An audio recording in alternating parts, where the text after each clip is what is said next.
आपको पता है आर वेक्टर बराबर क्या होता है? R cos theta i vector plus r sine theta j vector. जिसने भी कल रिवीजन नहीं किया है वो रोएगा। और v vector is equal to होता है d। हाँ, तो यहां से आप समझ गए। किसको किसको समझ नहीं आया यहां तक? ये समझ आया? मैं आप लोगों से ही पूछ रहा हूं। मैं खिड़की के बाहर किसी और से नहीं पूछ रहा। मैं ये सिर्फ डिफरेंशिएट क्या है? डिस्प्लेसमेंट को वेलोसिटी, वेलोसिटी को एक्सेलरेशन, बस नथिंग। बस जो कर रहे थे पहले लीनियर वेलोसिटी में, तनिषा कह रहे हैं अयून दीदी। सर बाद में पूछेगी, सर ये कैसे हुआ बताइए। अभी नहीं देख रही है, अभी फलक के कान में फल फल कर रही है। कौन बोल रहे? कुत्ता की तरह आवाज निकालता है। हाँ। ये क्या है? Tangential acceleration. ये एक्सेलरेशन समझ में आई बात? दो तरीके के एक्सेलरेशन यहां पे दिख रहे हैं। R D omega by D T. तो D omega by D T equal to alpha, means R alpha क्या है? E T. मतलब A of T is equal to are alpha. सब समझ जाओगे, थोड़ी देर रुक जाओ, बस देखते रहो। अब लिख, यहां से पहले लिख लो। हेयर एक्सेलरेशन है, हेयर एक्सेलरेशन है, हेयर एक्सेलरेशन है। लिख, हेयर एक्सेलरेशन है two component, two component. One is along tangential, one is along tangential and another is along radial direction, and another is along radial direction raised by, one is along tangential, another is along radial direction। ठीक है। अब एक बात बताओ, अगर omega constant हो जाए तो लिखो if omega constant, if omega constant means speed constant, not the velocity। अगर ओमेगा कांस्टेंट है तो क्या कांस्टेंट है? स्पीड कांस्टेंट है, not the velocity is constant. क्यों? क्योंकि सर्कुलर मोशन पे डायरेक्शन इज ऑलवेज चेंजिंग। तो if omega is constant means speed constant. लिखा speed constant, then acceleration will not be zero, then acceleration will not be zero, then acceleration will not be zero, but tangential component of acceleration will be zero, but tangential component of acceleration will be zero।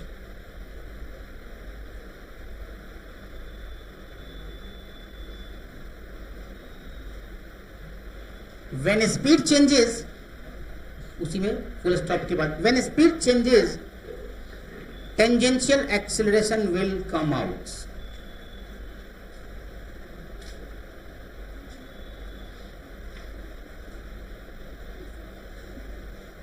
तो यहां से इसीलिए final आप ये formula लिख सकते हो कि भैया हमारा जो है E R D omega by D T E T है। तो यहां पे D omega by D T मुसब्बिया ये होता है alpha, that is angular acceleration। और omega square R, this is a of r, this is radial acceleration।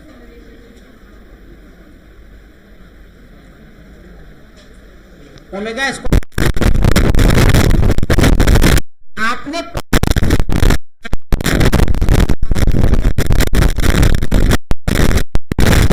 इसीलिए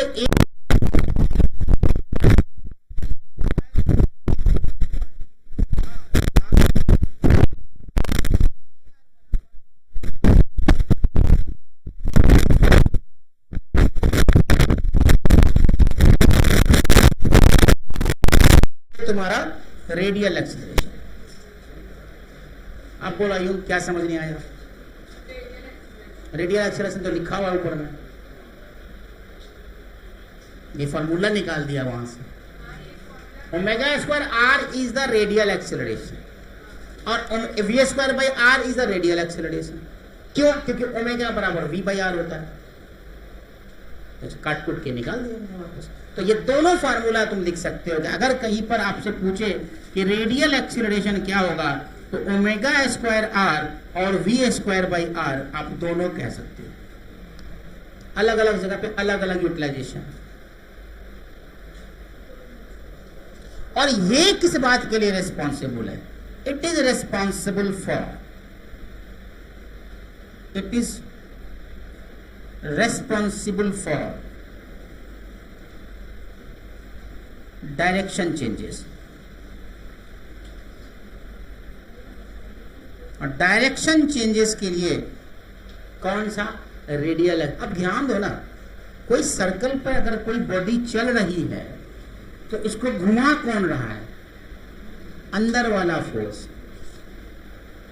और अंदर वाला फोर्स मतलब F equal to M A, तो M A R radial acceleration. अरे चमका के नहीं समझ आया? जल्दी से लिखो। तो ये क्या है तुम्हारा? Centripetal acceleration. अब लिखो, when a particle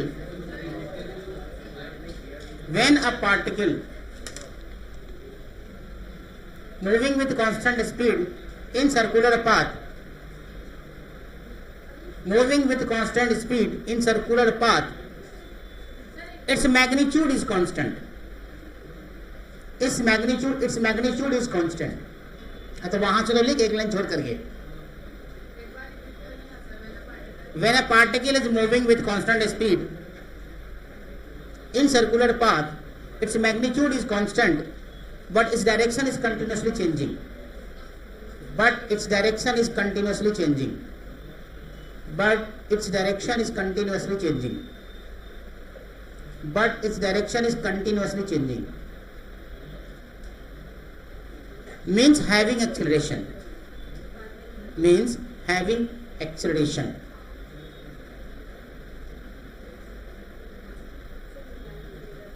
and this acceleration is called centripetal acceleration।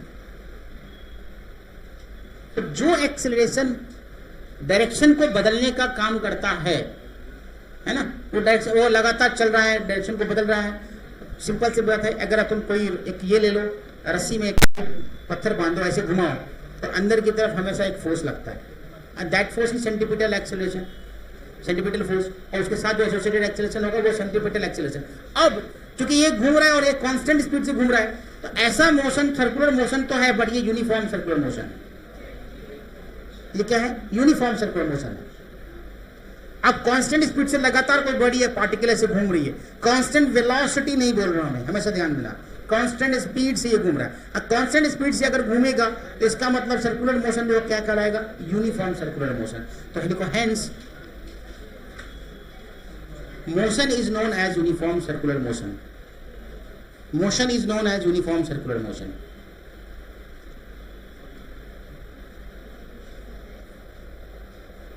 अब तुम्हारे पास क्या आया? AT बराबर r D omega by D t. AT का पार्ट वही है, d omega by D T. तो इसको तुम क्या लिख सकते हो? R alpha. This is r alpha. और यही आर अल्फा आपको ग्रेविटेशनल मोशन में जगह जगह काम आने वाला है, भर भर के काम आने वाला, हर न्यूमेरिकल में काम आने वाला। AT equal to are alpha. जब हम किसी रॉड को ऐसे घुमाएंगे ना, तो इसका सेंटर ऑफ मास का एक्सेलरेशन निकालेंगे, AT is equal to are alpha,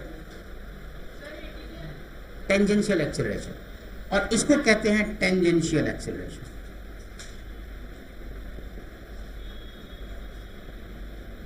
this is called tangential acceleration. अब when speed changes, then this component comes out. जब स्पीड चेंज होगा तभी आएगा। अगर स्पीड कांस्टेंट है तो ये जीरो होगा, D omega by D T is equal to zero. तो R D omega by D T में D omega by D T zero, तो आर जीरो, मतलब AT जीरो होगा। तो अगर एक D omega by D T zero है, इसका मतलब क्या है कि यूनिफॉर्म सर्कुलर मोशन है, और अगर ये है तो नॉन यूनिफॉर्म सर्कुलर मोशन है, क्योंकि वहां पे डायरेक्ट चेंजेस आएंगे। समझ में आया? तो लिख लो यहाँ पे, when speed changes this acceleration comes out, when speed changes this acceleration comes out, and motion is known as, this type of motion is known as non-uniform circular motion, and this motion is known as non-uniform circular motion.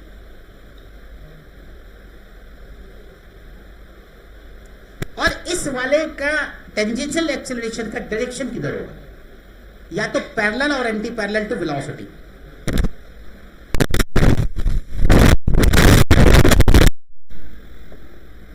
ये circular motion का path है,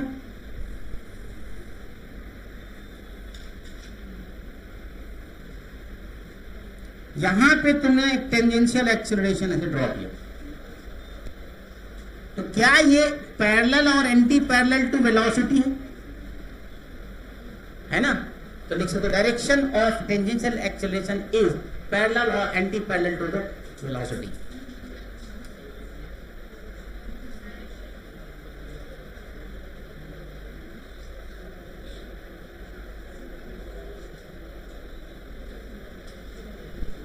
हंसते हंसते रोना सीखो, जूता परे फिर हंसना सीखो,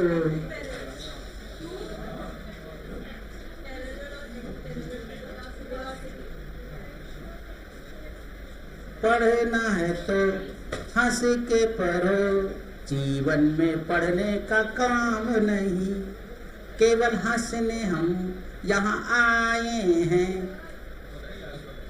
बकलोल कहीं की।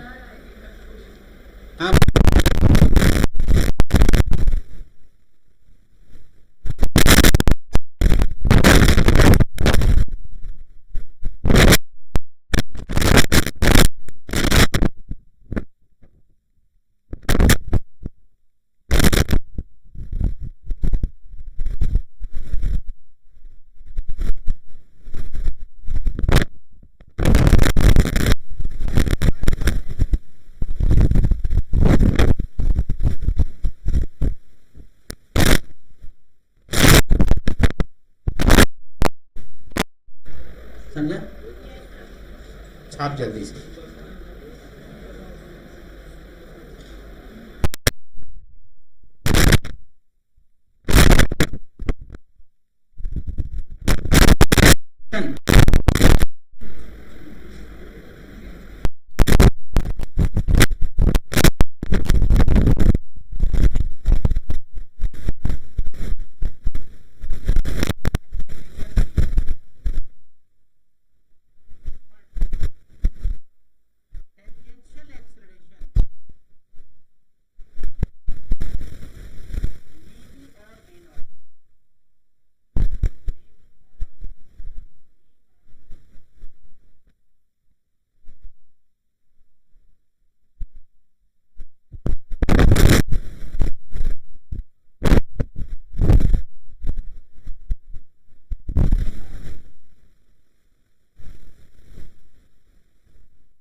मतलब जब कोई बॉडी सर्कुलर मोशन में है तो उसमें रेडियल एक्सेलरेशन तो होना ही होना, मतलब सेंट्रीफ्यूगल फोर्स तो होगा ही होगा, सेंट्रीफ्यूगल एक्सेलरेशन तो होगा ही होगा, बट टेंजेंशियल एक्सेलरेशन होगा कि नहीं होगा ये डिपेंड करेगा कि वो मोशन कैसा है। अगर यूनिफॉर्म सर्कुलर मोशन है तो tangential acceleration will not become, तब एटी बराबर 0, मतलब omega constant D omega by D T equal to 0, तो आर अल्फा ऑटोमेटिक 0 हो जाएगा।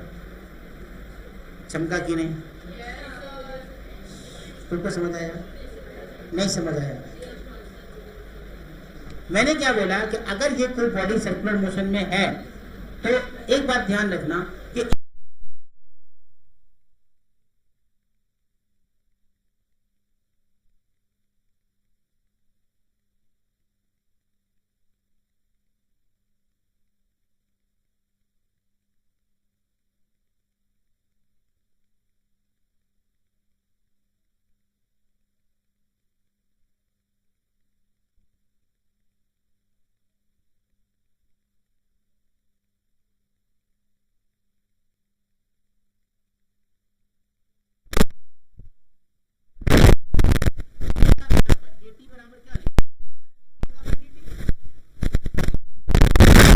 क्या हो गया, जीरो हो गया, मतलब टेंजेंट भी हो सकता है। बट एनी इंस्टेंट आप अगर आपसे पूछे कि टेंजेंट एक्सेलरेशन बताओ, आप ये लिख सकते हो।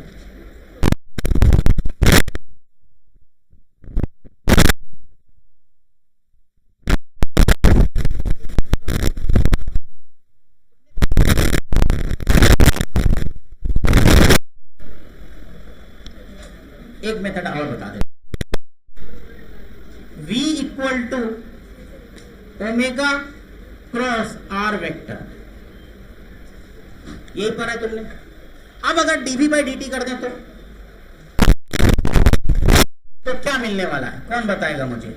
सुनासरा निकाल।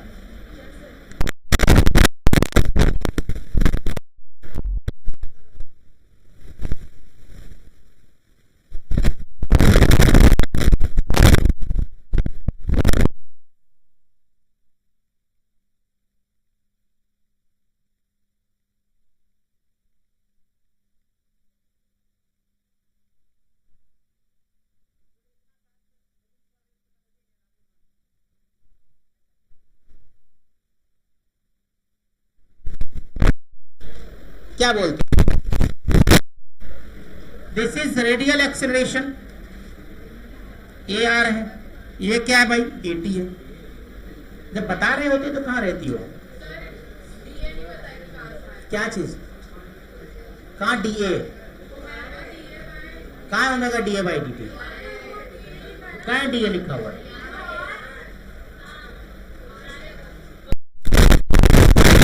इसको देख के भी आर समझना चाहिए ना। तुम बकलोल हो इसलिए कि तुम ध्यान नहीं देती हो। फॉर्मूला लिखा है ओमेगा क्रॉस आर, बोल रहे इसका डिफरेंशिएट करना है, तो ए कहां से आ जाएगा? वही तो मैं सोच रही थी, क्या सोच रही थी तुम? छापने वाले जो आदत होता है ना, उसको वही आर की जगह ए नजर आता है।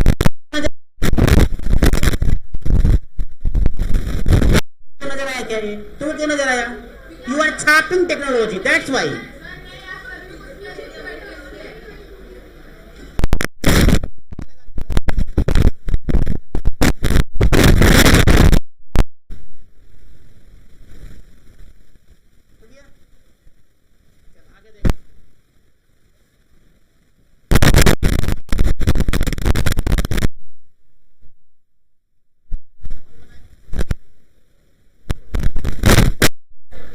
कंक्लूजन क्या है तुम्हारा? कंक्लूजन क्या है? For uniform circular motion,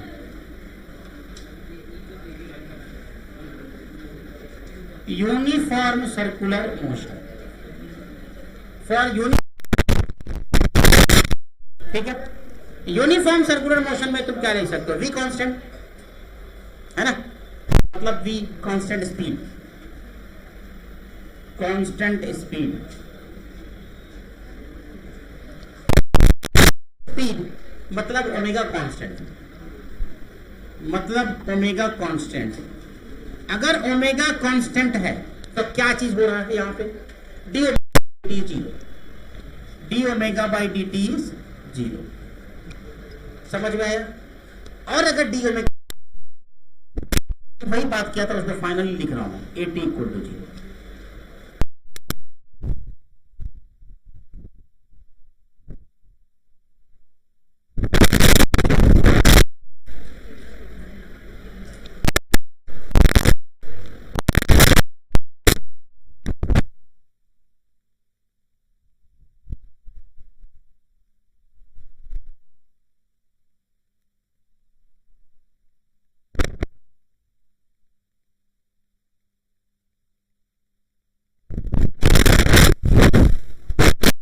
uniform circular motion में A R is not equal to zero. इतना आसान चीज पढ़ाने के बाद भी अगर समझ नहीं आता है, सारी चीजें पढ़ाई हुई है, उसी को सिर्फ समरी कर रहा है, समझ लो तरीके से। सर्कुलर मोशन में क्या है, आप एलएलएम पढ़ चुके हो, आप फ्रिक्शन पढ़ चुके हो, आप फ्लूइड काइनेमेटिक्स पढ़ चुके हो, वही तो कर रहे हैं, उसी को रिपीट कर रहे हैं। इसके अंदर खाली गोल गोल घुमा रहे, बस वहां सीधा चला रहे थे, यहाँ गोल घुमा रहे, सेम चीज को कर रहे हैं।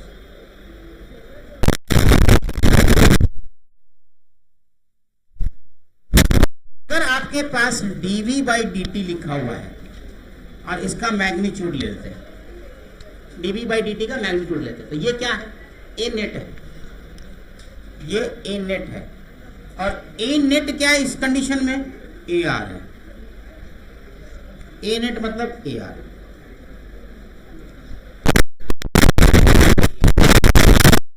ओमेगा स्क्वायर आर है। तो सिर्फ ध्यान रखना है कि अगर आपके पास यूनिफॉर्म सर्कुलर मोशन है तो एक्सीलरेशन की वैल्यू सिर्फ ओमेगा स्क्वायर आर ही आने वाली है। 80 तो 0 ही हो गया ना तुम्हारा, है ना। अगर यहाँ पे तुमको मैंने वहां भी बताया था, काइनेमेटिक्स में बात बोली थी कि अगर ये लिखा रहा है dv vector by dt, this is क्या? Rate of change of speed है ना, rate of change of speed, rate of change of speed. बस याद रखना थोड़ी देर के लिए, कंफ्यूजन नहीं हो। और नो चेंज, इसका मतलब क्या? ये क्या rate of change of speed क्या हो रहा है? चेंज तो हो नहीं रहा है, चेंज नहीं हो रहा है, इसका मतलब क्या है? 0, है ना। चेंज नहीं चेंज हो रहा है, स्पीड तुम्हारी चेंज नहीं हो रही है, तो dv बाई dt क्या आने वाला है? वो देखो यहां ध्यान दो, dv बाई dt और ये dv बाई dt में आसमान और जमीन का फर्क है। यहां सिर्फ एंगुलर वेलोसिटी को तुमने मैग्नीट्यूड लिया है, ये क्या है? Rate of change of speed हो जाएगा, ये वेलोसिटी को तुमने स्पीड बना दिया।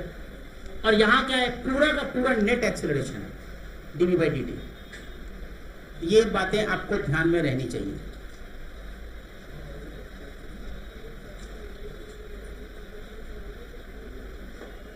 ठीक है, ऐसा क्यों? क्योंकि रेडियल एक्सेलरेशन की वजह से क्या होता है? डायरेक्शन चेंज हो रहा है यहां पर, सिर्फ, बाकी कुछ नहीं है इसमें।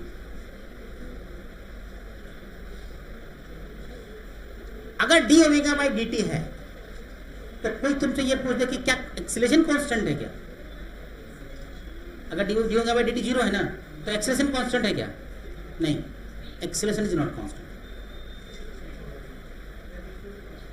क्योंकि देखो एक्सेलरेशन का अभी भी डायरेक्शन हर पॉइंट पे चेंज ही हो रहा है ना। अगर सर्कुलर मोशन में घूम रहा है तो कभी इधर हो रहा है डायरेक्शन, कभी इधर हो रहा है, कभी इधर हो रहा है, कभी इधर हो रहा है। तो एक्सेलरेशन इज नॉट कांस्टेंट। अगर d omega by D T equal to 0 means एक कांस्टेंट, नो, ये ध्यान में रहे। बट ए का मैग्नीट्यूड कांस्टेंट, यस। आपसे क्या बोला? D omega by D T is equal to 0, तो ए कांस्टेंट, नो। आयु एक्सेलरेशन कांस्टेंट है क्या? तो बोलना नहीं। अब मैं पूछूं कि ये क्या ए का मैग्नीट्यूड कांस्टेंट है क्या? तो बोलना yes, this is yes, magnitude is a constant. For non circular motion में क्या हो? नॉन यूनिफॉर्म सर्कुलर मोशन में क्या? एक लाइन लिखो सब बस। फॉर नॉन यूनिफॉर्म, अब नॉन यूनिफॉर्म सर्कुलर मोशन में दोनों चीज होगा। अब्दुल्ला कोचर, समझ आया? For non uniform circular motion में क्या? For non uniform circular motion में alpha is not equal to 0। यहां पे alpha is not equal to 0। Alpha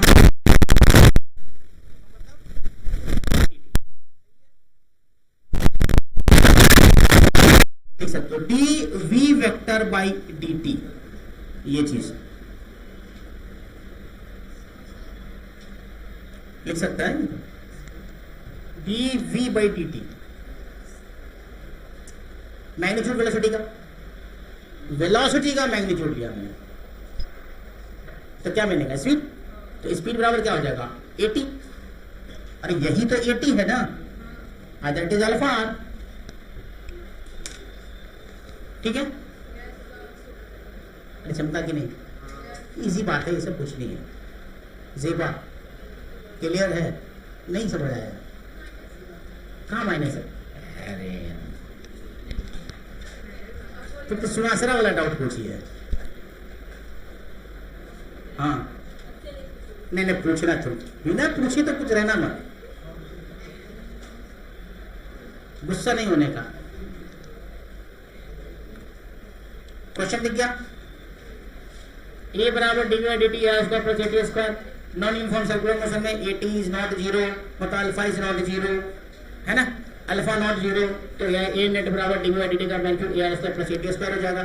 यहाँ से आपको अगला एग्जांपल है alpha equal to D omega by D t और alpha equal to 2t square है, ओमेगा इनिशियल जीरो है, तो ए नेट और क्या पूछा निकालने की, आफ्टर 2 सेकंड पूछना, ठीक है, निकालिए जल्दी से निकालो।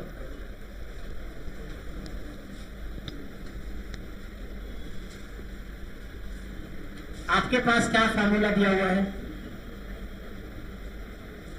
Alpha equal to D omega by D T, तो D omega equal to alpha D T, तो alpha equal to 2t square D T, D omega को कांस्टेंट इंटीग्रेशन, तो omega is equal to omega initial minus omega final, तो omega initial तो zero है, तो directly omega final ही लिख देते हैं।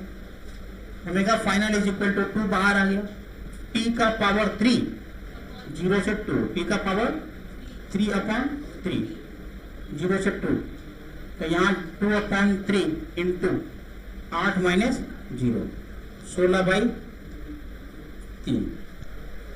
16/3, तो ये आ गया तुम्हारा ओमेगा का वैल्यू आ गया। और ए आर की वैल्यू है ओमेगा स्क्वायर आर होता है, तो ओमेगा स्क्वायर की वैल्यू 16 दूनी 16/3 का स्क्वायर इंटू 1, तो 256/9, तो ए नेट की वैल्यू कितनी आ जाएगी, under root a r square plus 80, a r square plus 80, 80 की वैल्यू कितनी आएगी, 80 बराबर अल्फा इंटू आर, अल्फा कितना 2 इंटू 8 ना, 2 सेकेंड में ना, 2 इंटू 2 दूनी 4, तो 8, तो ये हो गया 256/9 का होल स्क्वायर प्लस 8 का अंडर रूट। अब जो भी आएगा यही तुम्हारा आंसर है। ऑप्शन में तो खैर यही प्रोडक्ट खत्म कर दिया था उसने, 4 ऑप्शन थे, 4 ऑप्शन में यही एक ऑप्शन था, दिस इज द रेडियन पर सेकेंड स्क्वायर, ये है तुम्हारा आंसर। समझ में आया?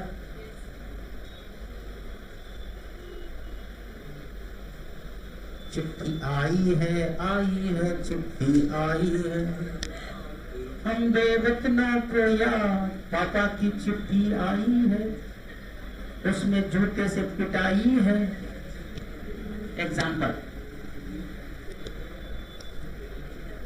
हाँ तुम समझी मैं क्या बोल रहा था, गाना क्यों गाया मैंने, समझ गए? तुमको तो तुम्हारा नजर तो ऐसे से घूमता रहता है ना 360 पे, तो तुमको तो नजर आ ही जाएगा।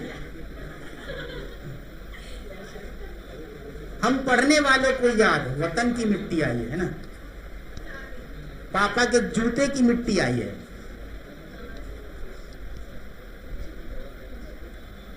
लिखो omega equal to 2t, omega equal to 2t, omega equal to 2t, r बराबर 2 मीटर,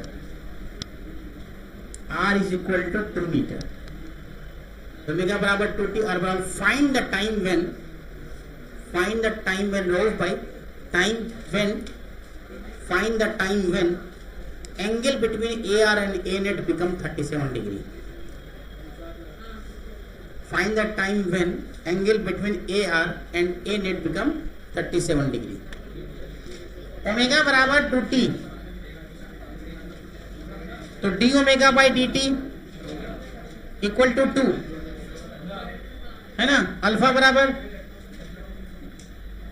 80 बराबर अल्फा आर, तो ये तो अल्फा ही है ना यार, तो 2 इंटू 2 R2 है ना, तो कितना आ गया 4। और क्या निकालने के लिए बोला है, ए नेट ना, तो ए आर निकालना पड़ेगा क्या, ए आर बराबर omega square r, a r बराबर ओमेगा स्क्वायर आर। कैसे निकालोगे, ओमेगा की वैल्यू दिया क्या, कुछ 2t ही दिया हुआ है, तो 2t मतलब 40 स्क्वायर, 40 स्क्वायर होगा ना, मतलब 80 आर स्क्वायर आ रहा है, 80 स्क्वायर आ रहा है, तो ये हो गया 80 स्क्वायर, 80 स्क्वायर आ गया, तो tan 60 डिग्री बराबर क्या होगा, क्या बोल रहा है निकालने के लिए, 37 ना, 37 पे टाइम बोल रहा है, तो tan theta is equal to, अगर तुम इसको बनाते हो ना ऐसे, तुम देखो अगर तुम ऐसे बनाते हो, अगर ये AR है और ये 80 है और ये 37 है, यही ना टाइम पूछना निकालने के लिए, तो अगर ये tan 37 दिखाओगे तो 80/AR,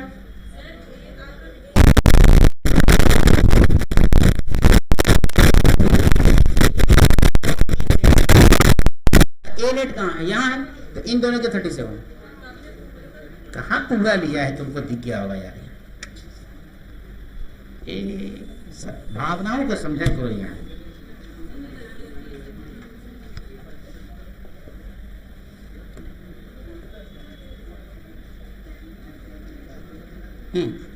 ये सर्कल है, ये AR है, ये 80 है, यहां पे तुम्हारा A नेट है, ये 37 है, तो tan थीटा इक्वल टू कितना हो जाएगा, tan 37 is equal to 80/AR, तो 80 की वैल्यू कितनी है 4 और AR की वैल्यू कितनी है 8t², यही ना। तो यहां से tan 37 कितना 3/4 इक्वल टू 4, क्या हो जाएगा 1/2t²। अब यहां से निकाल दो 6/4 ना, क्या हो रहा है, कुछ गलत हो रहा है क्या? 4/6 t² बराबर, तो लिख दो आगे आंसर में क्या बचा,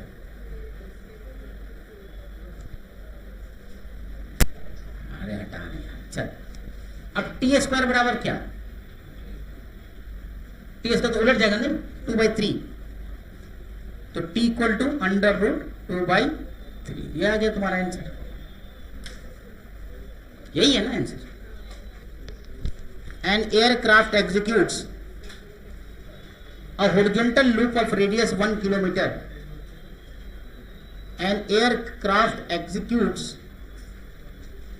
अरे क्वेश्चन लिखने के लिए बोला तुमको, तो कहां घूम रही हो। An aircraft executes looping along a horizontal loop, क्या लिखा है, आप फिर से लिखिए। An aircraft executes looping along a horizontal loop.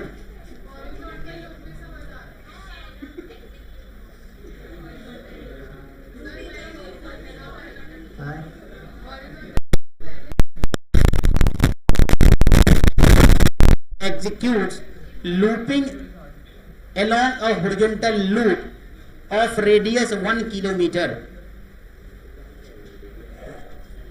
with steady speed of 900 km per hour. Compare its centripetal acceleration with the acceleration due to gravity. Acceleration due to gravity. Acceleration with the acceleration due to gravity. Alpha is equal to 2t.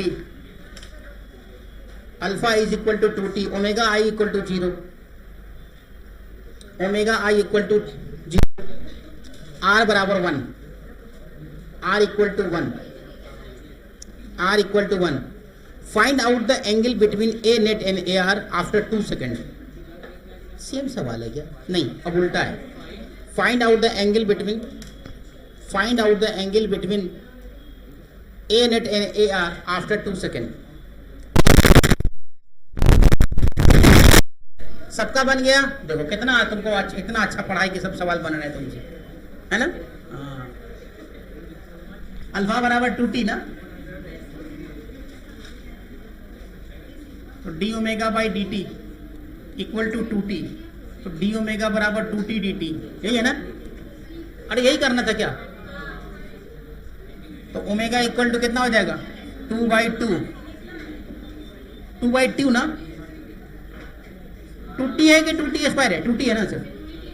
तो t का कितना अरे कितना आ रहा है यार, T square, to cut गया तो ओमेगा बराबर 4, 2 का स्क्वायर हो जाएगा। टाइम कितना दिया हुआ, 2 सेकेंड क्या? हाँ फिर ठीक है।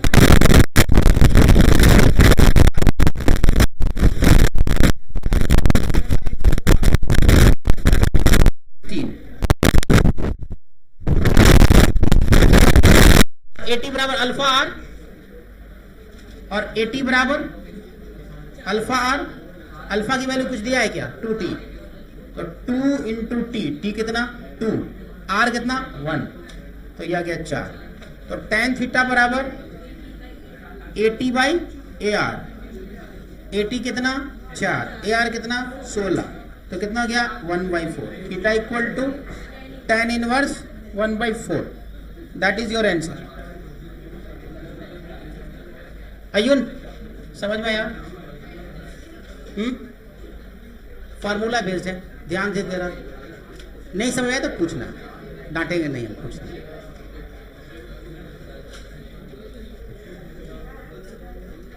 ओमेगा दे दिया कितना 2 root theta, find alpha as a function of theta. ये निकालना है आपको। कैसे निकालेंगे, क्या करेंगे, क्या आप लोग करोगे इसको? समझ आया ये वाला क्वेश्चन का आंसर? सिंपल सिंपल सवाल, ओमेगा बराबर 2 रूट थीटा, फाइंड अल्फा इन फंक्शन थीटा, तो ये डी बराबर अल्फा बराबर फलना डी। ठीक है, नेक्स्ट सवाल। V equal to root s, find angle between a r and a net after 1 second, r equal to 1। V equal to root s बोला मैंने, टू रूट एस।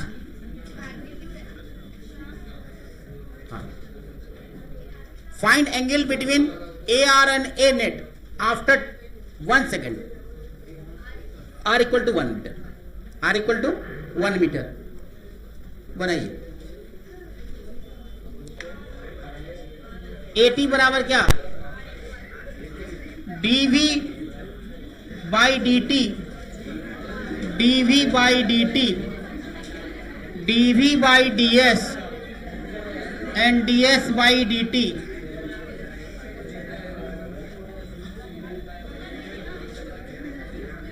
तो V dV by d s, तो dV by d s is equal to कितना,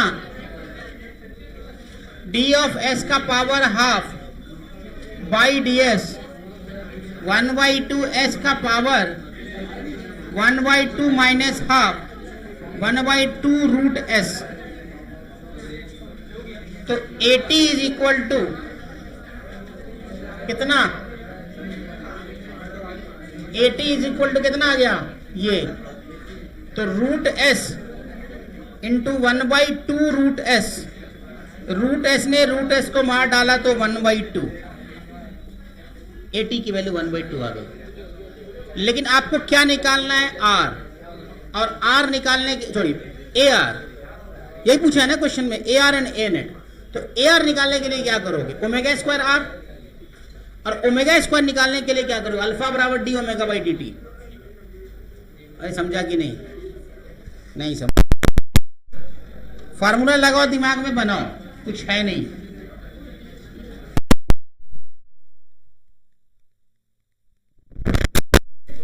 ए r बराबर क्या होता है, omega square r, और ओमेगा बराबर क्या होता है, d omega by D T equal to alpha. तो वहां से निकलेगा अल्फा की वैल्यू पहले निकल,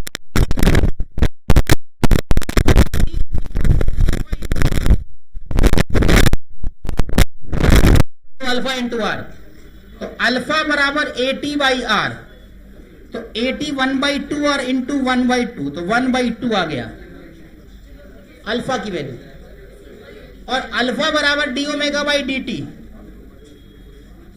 तो डी ओमेगा बराबर अल्फा डी टी, तो ओमेगा बराबर क्या होगा 1/2 टी माइनस 0, 0 से 1, पता नहीं। Omega v square by r से आ रहा है, वी दिया है, वी स्क्वायर बाई आर से स्क्वायर हो जाएगा रूट का, एस सिर्फ एस बचेगा। तो यहां कितना बच गया 1/2, तो ओमेगा स्क्वायर, तो ए आर बराबर, तुम जैसे ही बनाओ, हाँ, तो ये 1/2 आ गया, तो ए आर बराबर ओमेगा स्क्वायर आर, तो ओमेगा 1/2 का स्क्वायर इंटू 1/4, तो tan theta is equal to 1/80/AR ना, तो 1/2 इंटू 4/1 2, तो theta equal to tan inverse 2. This is your answer. Method कुछ भी तुम लगा. Radius of curvature,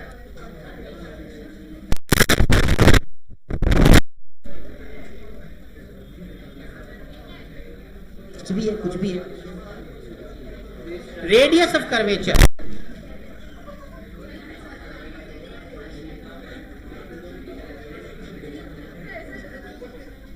this is R, this is R, R C, हे बकलोला कहीं का. क्या कर रहा है बे? क्या हंस रहा है इतना? तो कौन हंस रहा है?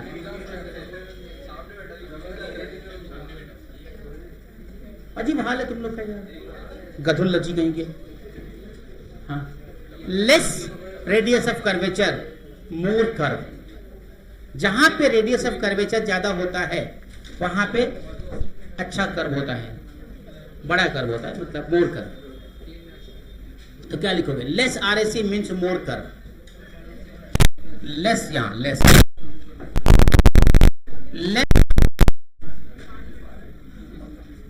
Means more curve.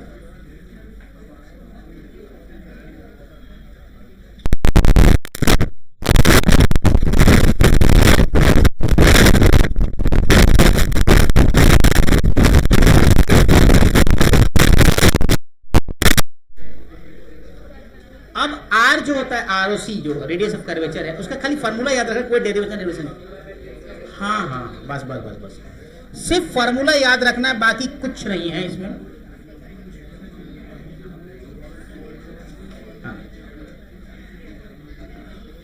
R C is equal to, छोटा वाला आर लिख देता हूं, d y square upon d x square divided by 1 plus d y upon d x का होल स्क्वायर पावर 3/2.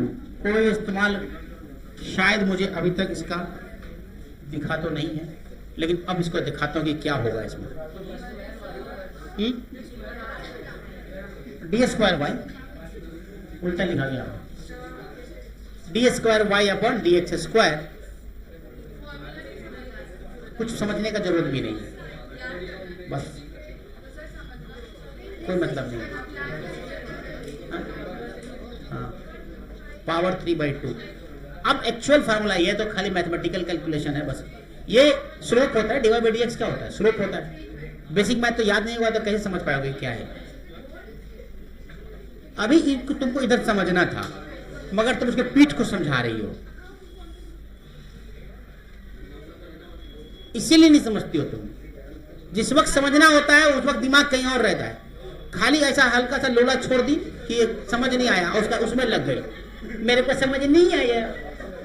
उससे क्या पूछ रही है?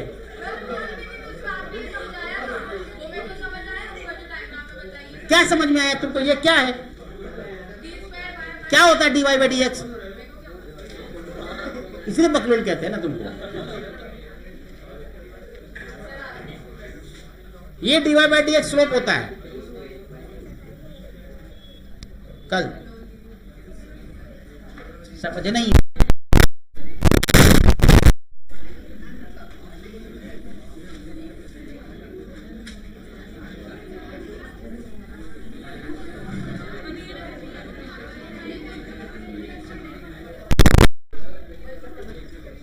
यहां पे आपको क्या करना है? एक्सेलरेशन का जो एक्सेलरेशन है, टेंजेंशियल क्या सब होते रहता है. टेंजेंशियल एक्सेलरेशन कुछ ऐसा होगा। अच्छा, टेंजेंशियल एक्सेलरेशन और वेलोसिटी का एकदम एग्जैक्ट सेम होता है? जरूरी है क्या? उसी पॉइंट पे थोड़ा सा वेलोसिटी तो एकदम से ऐसा हो सकता है, वेलोसिटी एकदम से हर पॉइंट पे कर भी सकते हो, नहीं भी कर सकते। चलो मान लो ये क्या है तुम्हारा 80 मान लो तुम्हारा, है ना? तो 80 बराबर 80 है तुम्हारा ये, और यहां से तुमने एक रेडियस ले लिया, रेडियल AR। तो इन दोनों का क्या एक A यहां ले लें, है ना? A यहां ले लें, और अगर A यहां लिया तो 80 बराबर क्या होगा? एग्जैक्टली तुमको अगर मैं थोड़ा सा और वेलोसिटी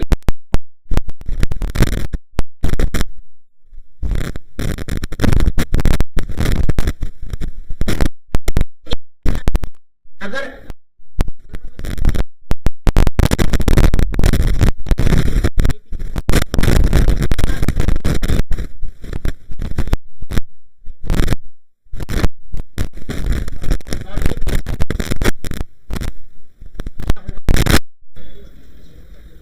टी बराबर A sine theta equal to A R और A cos theta equal to A T. A का दो कंपोनेंट दिया तुमने और कुछ नहीं किया है, तो ए आर बराबर वी स्क्वायर बाई आर होता है। A r equal to v square by r होता है, ये तो तुमने पढ़ा ही है, इतना सा तुमको पता है अच्छे तरीके से, है ना? तो आर बराबर क्या होगा? तो आर इज इक्वल टू हो जाएगा v square by a r. अब ये ए आर कौन सा है? This is the component of acceleration which is perpendicular to the velocity. ये ध्यान रहे कि ये जो वेलोसिटी है इसका तुम्हारा परपेंडिकुलर, समझा क्या? तो लिखो यहां पे radius of curvature is equal to speed square divided by component of acceleration which is perpendicular to the velocity. ये असल फॉर्मूला होता है रेडियस ऑफ कर्वेचर का। यहां पे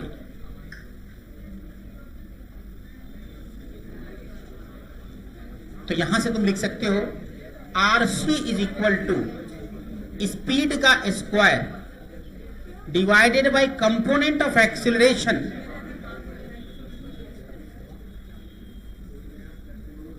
परपेंडिकुलर टू वेलोसिटी।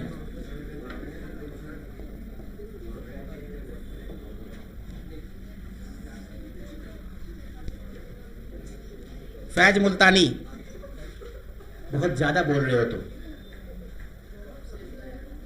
निकालना क्या है? कहां रहती हैं आप? लल्लनपुर में, मुर्खिस्तान में। मैं रहती हूं मुर्खिस्तान में। जब सब क्वेश्चन लिखते रहते हैं, बताते रहते हैं, तो मैं चली जाती हूं मुर्खिस्तान, फिर आके तंग करती हूं सर को कि क्या है क्वेश्चन।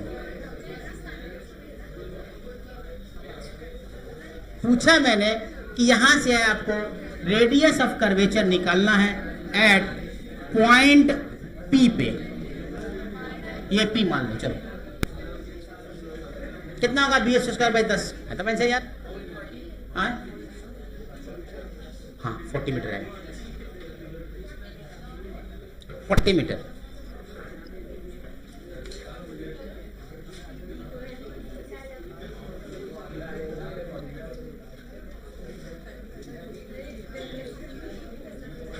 बन गया। R C is equal to speed का square divided by component of acceleration perpendicular to velocity. यही फॉर्मूला तुम्हारे पास है ना? तो यहां से जरा सा ध्यान देखोगे तो आपको क्या नजर आने वाला है? आपको नजर आने वाला है 20 का स्क्वायर।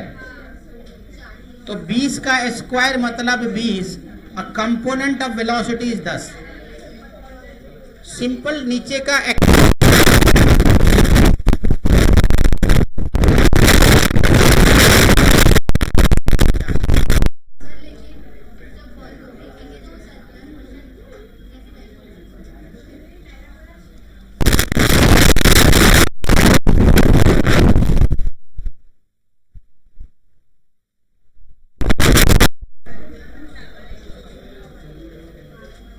अगर इस पॉइंट पे पूछ लेता तो क्या करती, जी तो लिखती, थीटा निकालती, थीटा कंपोनेंट निकालते, जी कॉस थीटा जी साइन थीटा ऐसा करके, समझा। अब परपेंडिकुलर टू वेलोसिटी कौन होता है, ये वाला, समझा। एक टफ सवाल दूं, होमवर्क, 2 होमवर्क हो जाएगा।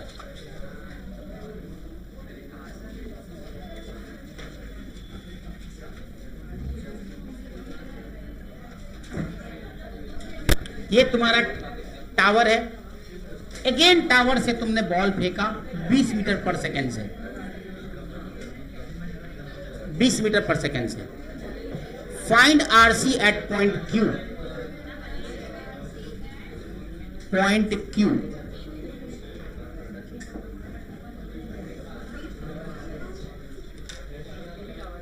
हाँ, टावर है और ये 20 मीटर का टावर है, ये 20 मीटर का टावर है, और पॉइंट क्यू पे आपको निकालना है क्या चीज, आरसी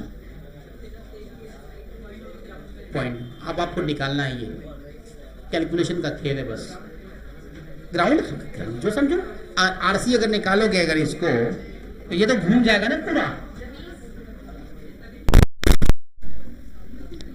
ये तो पूरा घूम जाएगा ना ऐसे।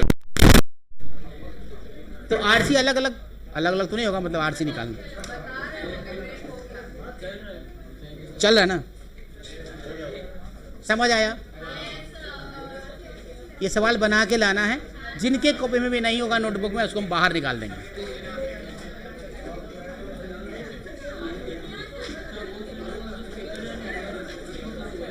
स्कोर हटाओ, ऐसे अपना काम हो गया।